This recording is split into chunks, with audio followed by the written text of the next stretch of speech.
Terms of tips. It all is perspective when you're talking numbers, isn't it? 20 is pretty good on an hourly wage, but pretty cold when it comes to these temperatures. You are right. We are frigid out there. Not as cold in the city as some spots. We're waking up 32 degrees right here in Nashville with winds that are calm and obviously with the clear skies, the light winds. I do anticipate temperatures to tick down a few degrees ahead of sunrise, which doesn't even take place until the 7 o'clock time frame.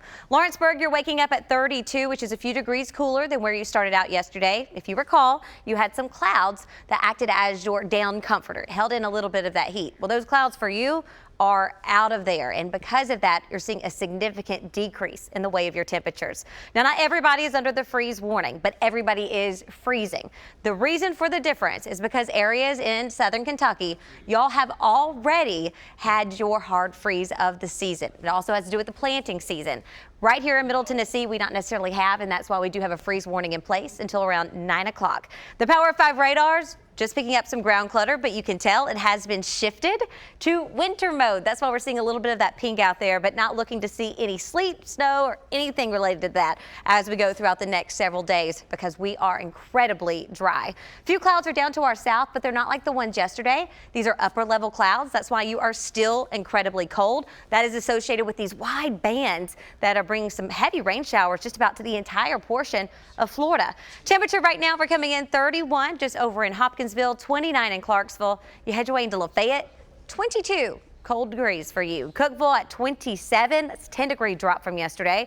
33 in Parsons. Winds are light, but as we discussed on Thursday, it doesn't take much wind to shave off a few of those degrees. So the wind chill isn't a large factor, but to us Southerners, it's something to notice. Dew points are low, so you probably notice a little more static electricity when you do step outside, or maybe you go shopping, you're in a big box store and you have your buggy.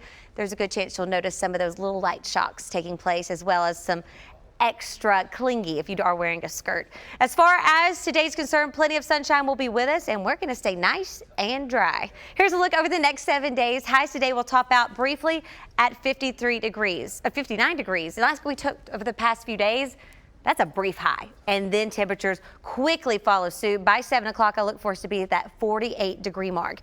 Now, tomorrow is going to be a lovely day, and there are a lot of things going on this time of year. We have the Heart Walk, and if you're going to be headed out for the National Heart Walk, it starts out cold with temperatures frosty, but we do quickly warm up. By 10 o'clock, I look for us to be at 50 with an afternoon high right at that 62-degree mark. Now, Sunday, we get an extra hour of sleep, and we get a few degrees warmer with afternoon highs right around 64. And it doesn't stop there. We are climbing on up. Monday, Tuesday, and Wednesday, we're going to have highs in the low 70s, and you're also dry.